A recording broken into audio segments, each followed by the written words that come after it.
persekongkolan antar kekuasaan, antar yang mempunyai kekuasaan dan yang mempunyai kepentingan bisnis besar. Ini di dunia ya, jangan dibayangkan di negara di dunia. Nah, kemudian itulah konspirasi antara dua itu bisa menciptakan apa saja. Nah, pengalaman saya menghadapi langsung. Jadi pada waktu saya mempunyai hipotesis. Hipotesis atau anggapan dasar adalah jawaban sementara terhadap masalah yang masih bersifat praduga karena masih harus dibuktikan kebenarannya. Bahwa flu burung itu adalah bukan alami, tetapi rekayasa. Kemudian saya mengajak negara-negara yang lain. Dan ternyata negara-negara di dunia semua berada di belakang saya.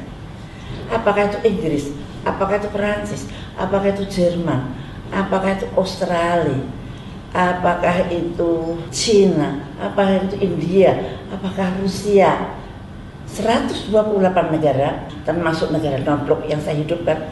Negara non-blok adalah negara yang tidak memiliki ikatan dengan negara lain untuk tujuan politik. Semua berdiri di belakang saya, setuju dengan hipotesis saya. Sehingga saya mengajukan resolusi ke WHO secara hukum internasional yang betul. Kalau sebagai anggota WHA mengajukan resolusi, WHA atau World Health Assembly atau Majelis Kesehatan Dunia adalah forum di mana Organisasi Kesehatan Dunia diatur oleh 194 negara anggotanya. Ini adalah badan pengaturan kebijakan kesehatan tertinggi di dunia dan terdiri dari menteri kesehatan dari negara-negara anggota. Maka WHO harus menanggapi dengan baik. Dan apa yang terjadi? Yang terjadi itu WHO membuat suatu pertemuan besar dari menteri-menteri kesehatan seluruh dunia. Tentu saja yang melawan WHO adalah saya pimpin. Dan ternyata di dalam forum itu yang mewakili WHO adalah negara adidaya. Negara adikuasa atau negara adidaya adalah negara dengan posisi dominan yang ditandai dengan kemampuannya yang luas untuk memberikan pengaruh atau memproyeksikan kekuasaan dalam skala global. Nah itu saya terkaget-kaget kalau terhadap negara ini mestinya ya aku nggak berani gitu dalam hati saya. Oh saya itu nulisnya pada WHO, kenapa yang keluar kok negara gitu. Inilah saya, konspirasi itu seperti ini. Nah ini suatu bentuk yang jelas-jelas di mata saya dan membuat saya kaget. Karena munculnya itu kan pas sidang dunia itu. Wah kaget saya, loh kok yang muncul ini.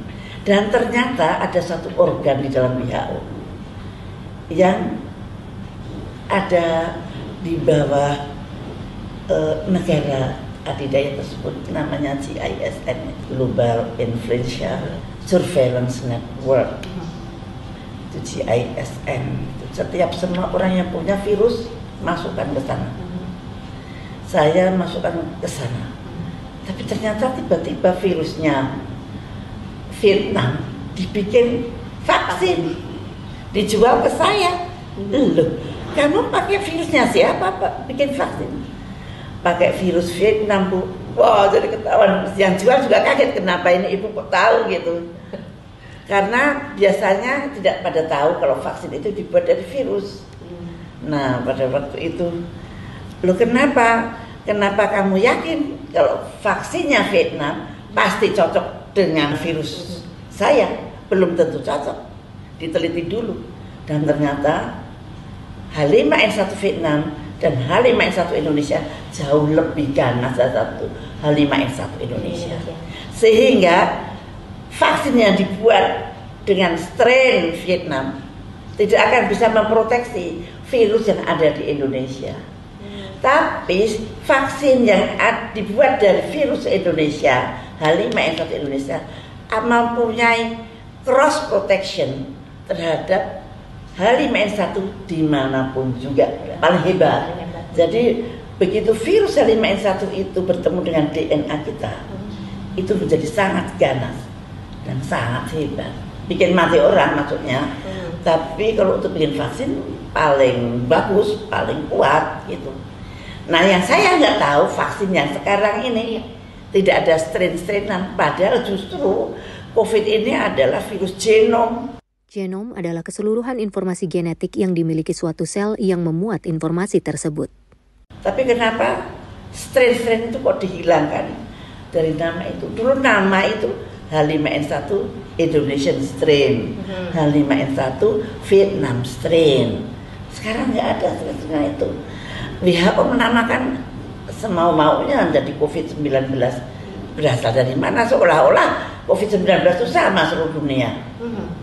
Padahal kan beda. Yang ada di Wuhan, yang ada di Indonesia, yang ada di Eropa, yang ada di Amerika berbeda. Why? Kok dinamakan sama? Ini suatu tanda tanya yang pasti ada udang di balik batu lah kenapa dinamakan seperti itu. Nanti pada season yang nanti yang akan datang kita bisa menerangkan itu why-nya. Kenapa kok nama dari COVID-19 tidak sesuai dengan nomenklatur dari virus biasa. Nomenklatur adalah pembentukan tata susunan dan aturan pemberian nama objek studi bagi cabang ilmu pengetahuan. Arti lainnya adalah penamaan yang dipakai dalam bidang atau ilmu tertentu dan seringkali atas dasar kesepakatan internasional. Sekarang kita nggak tahu nih vaksin yang dipakai sekarang ini dari berbagai macam merek juga kita belum tahu juga ya Bu. Tidak transparan. Contohnya Pfizer itu hanya memakai kode genetik dari spike protein. Spike protein punya siapa? Punya virus. Virusnya virus sigma yang mana? Nah, kalau hanya kode genetiknya aja kok yang saya ambil, saya nggak pakai virus. Jadi nggak bisa gitu, kode genetiknya dapat dari mana? Punya virus yang mana? Berarti untuk tingkat keamanannya vaksin itu gimana Bu? Menurut Ibu? Ada Sinovac, ada Pfizer, ada ya kita ini sambil divaksin sambil meneliti. Kita ini adalah untuk uji coba besar-besaran yang dilakukan sekarang dunia ini di dunia. Ya, uji coba dunia besar-besaran. Yang namanya Pfizer dengan AstraZeneca itu cara membuat dengan mRNA dan DNA itu belum pernah dilakukan di dunia. Efeknya nanti jangka panjang seperti apa? Tidak ada yang tahu. Berarti kalau misalnya suatu saat terjadi sesuatu, ini tanggung jawab siapa Ibu?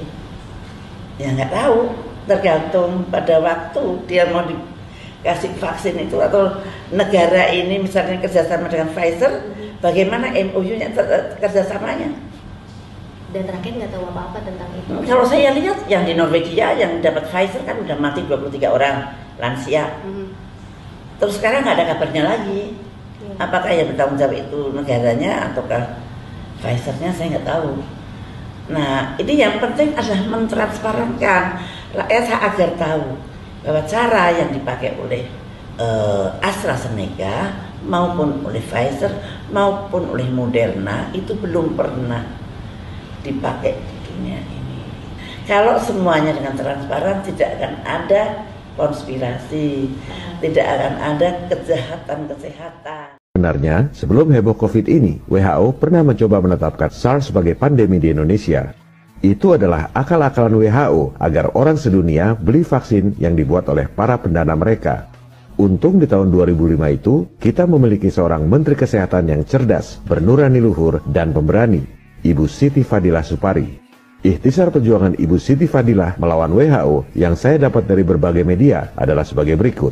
Tahun 2005, ketika masih menjabat sebagai Menteri Kesehatan Indonesia, ia dengan berani membatalkan penetapan WHO di Indonesia bahwa virus corona SARS adalah pandemi. Ibu Menkes membuktikan secara ilmiah bahwa virus corona SARS tidak menular. Luar biasa. Jadi masalahnya adalah transparansi WHO menentukan sendiri pandemi, tapi temuan ilmiahnya tidak transparan. Mereka main tetapkan saja, dan negara-negara di seluruh dunia harus nurut, seperti majikan yang memberi perintah pada budak-budaknya.